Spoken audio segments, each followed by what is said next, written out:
What's up mga kabiboy? Meron pala akong lakad ngayon. Meron akong applyan for part-time job. So, dito lang malapit sa amin. What's my name? Wildy boy. What's my name?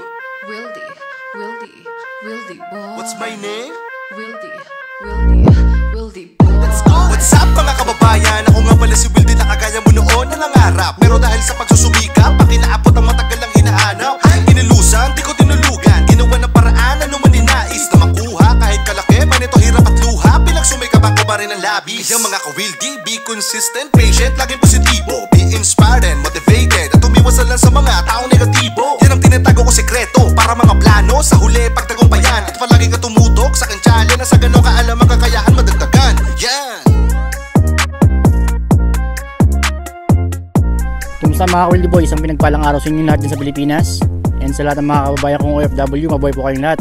Yan, kinakailangan ko ng extra job kasi nga pandagdag din sa mga bayaran sa expenses. So, nangyayari din sa amin dito kasi may cost cutting na naman. So, nagbabawas ng oras. And nagtuloy-tuloy yun. Malaking impact rin kahit paano.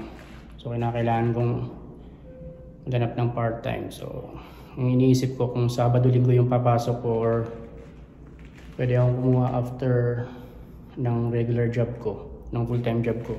So, weekdays. So, depende ito mamaya. Dali yung applyan ko is sa midsection.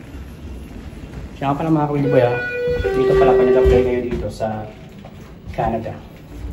Hindi na kinakailangan ng maraming information sa resume. Ang pinakamahalaga lang, contact details mo, email address, cellphone number, and then yung qualification, syempre, mahalagang ilalagay yun. Yung objective mo, bakit gusto mong maging part ng team nila, and then syempre yung work experience mo, current work experience mo dito sa Canada. So yun lamang, napakasimple lang guys, hindi na kinakailangan napakarami pa mga detalye, like sa Pilipinas. Kung titignan mo yung resume doon, may ng mga ilalagay, may mga educational background. Dito hindi na, yung mga mahalagang detalye lang. And dito, hindi naman sila nagtatagal sa pagtingin ng resume kasi once na interview ka, yun na. Kapag willing ka sa trabaho, magkasundo kayo nung hiring manager, and then sa schedule pwede ka na nga pumasok kinabukasan eh. So yun, drive muna ako guys. Dito lang yung malapit sa amin sa Sobeys, sa aking apply ang trabaho.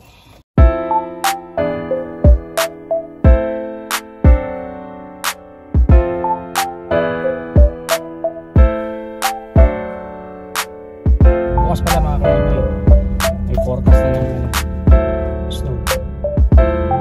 Alam na, balik na naman sa dating routine ito.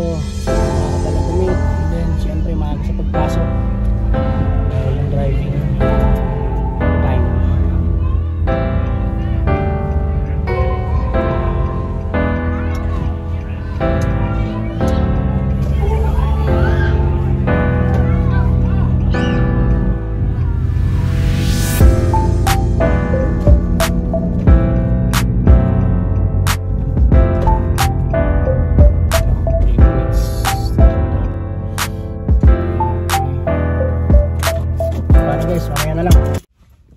Okay mga ka-Wildy boy, napasa ko na yung resume ko dun sa loob, and then busy kasi yung hiring manager sa mid section.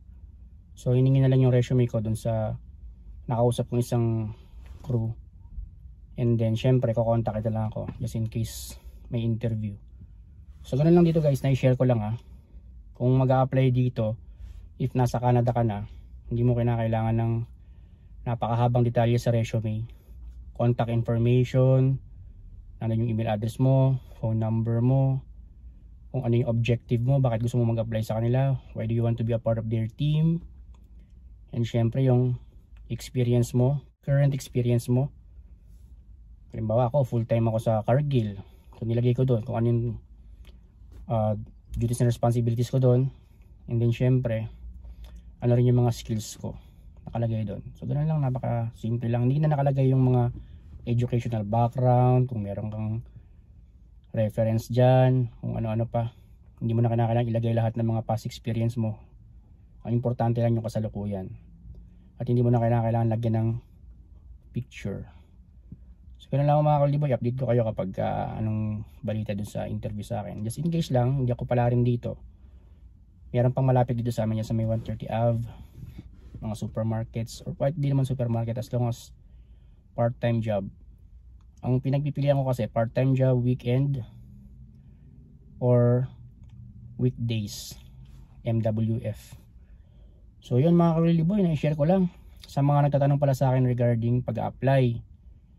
Once nakakita sila ng mga posts regarding job opportunities, tinatanong pa how to apply, patulong, kinakailangan ninyong panoorin.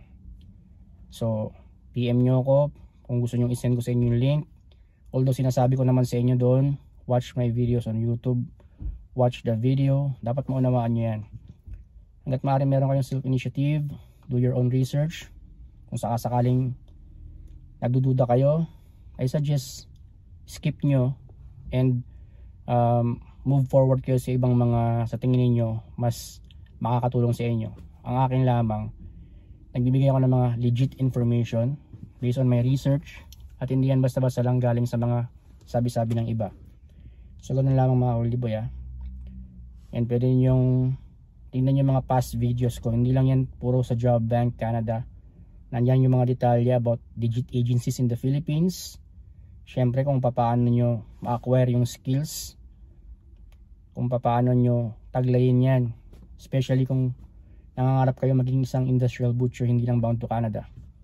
Nandyan din yung mga videos na mga natulungan ng aking channel, hindi lang mga nakalis bound to Canada, mayroon mga natulungan ng aking channel na deploy bound to New Zealand, Australia, United Kingdom, at marami rin akong mga followers hindi lang sa mga bansang yan, na kahit pa paano nakakapagbigay tayo ng motivation, inspiration para ituloy ang pangarap na makapagtrabaho abroad at makapag-upgrade ng career. So ganun lang mga kabayan hindi lahat ng mga nakikita nyo sa mga social media kinakailangan yung ulit-ulit na tanungin. Kinakailangan meron kayong pagkukusa.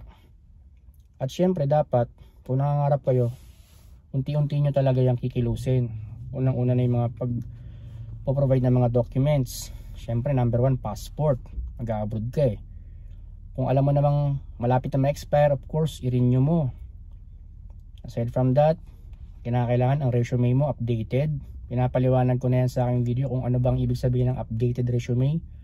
Updated ang iyong employment history, updated ang iyong address, updated ang mga address ng iyong employer, contact information. Siyempre nakalagay rin dyan yung iyong educational background. Sa atin kinakailangan ilagay yan. And aside from that, ang mga detalye about work references, kinakailangan din yun. So yun, lahat na ng mga dapat ninyong ilagay once mag-apply kayo bound to abroad, Canada, Australia, New Zealand ba yan.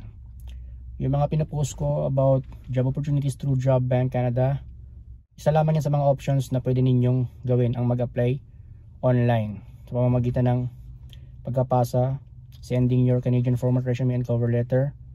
May mga nagsasabi wala na silang pag-asa, ilang taon na sila nagpapasa dyan, wala namang feedback. Guys, wag ninyong asahan yan. Sinasabi ko sa inyo, mag-gain kayo ng skill, a particular skill.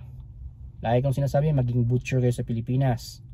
Kahit hindi ka na mag-TESDA, meron namang agency na hindi na nagre-require ng TESDA certificate. Experience lang, unahin mo, diretso ka na. Pero kung meron kayong tinatarget na particular na bansa, particular employer, sundin niyo kung ano yung requirements ng agency. Kung kinakailangan niyo na mag-provide ng NC2, yan ang uunahin niyo just in case wala pa kayong experience. Ulit-ulit lang tayo dito guys. So ganun lamang. Panoorin niyo mga previous videos ko, nandiyan na lahat. Pinaliwanag ko na lahat ng mga halos ng mga katanungan niyo. Kinakailangan niyo lamang aralin yan. Ang formula ganito lang. Wala kang experience, gain experience, provide all the necessary documents, stay healthy along the way, stay out of trouble, iwasan yung criminal records, then trust the process. Ganon, yun yung formula, sundin nyo yun para magkaroon ng katuparan ng inyong pangarap. Yung problema about financial, lahat ng tao sa Pilipinas halos kakaroon ng problema about financial struggles Normal yan. Kahit sa Canada, hindi nawawalang financial struggles. Siyempre, it's up to us kung paano tayo mag-a-adjust. Kahit na paano magtatabi ka, ang mahalaga meron kang trabaho. Yan ang wag mong aalisin sa iyo, ang meron kang trabaho, employed ka. Kahit anumang trabaho yan, as long as ikaw ay unemployed. Pag nakita nila na in the past 5 years hindi ka nawawalan ng trabaho, ano yan, advantage mo yan sa mga employers. Especially kung ang trabaho mo ay halimbawa lang, butcher ka, meat cutter in the past 5 years, tuloy-tuloy, napakalaking advantage niyan. So ganun lang mga kabayan, ha? Consistency, patience, and have a positive mindset. Samahan nyo ng diligence, of course, tiwala sa sarili, tiwala sa may kapal, at tiwala sa proseso. So yun, I hope nagustuhan nyo yung video na to, ha? Siyempre, don't forget to give a thumbs up. At kung bago pa lang kayo sa akin channel, huwag nyo kalimutan mag-subscribe and click nyo notification bell para lagi kayong updated sa mga bagong job opportunities Boy FW na aking na-upload.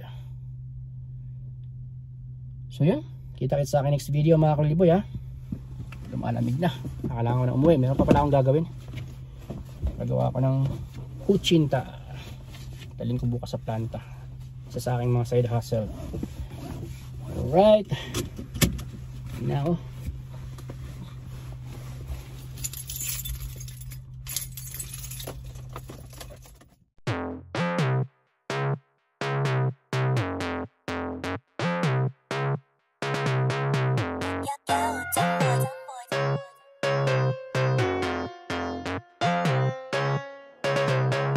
Kamusta mga kababayan? Welcome sa aking channel. Ako nga pala si Wildy, isang Filipino butcher galing sa Golden Horizon Agency. Kung may katanungan ka, huwag ka magkatubili, i-ask me. Basta click like and subscribe, then share mga video ko sa YT. What's my name? Wildy.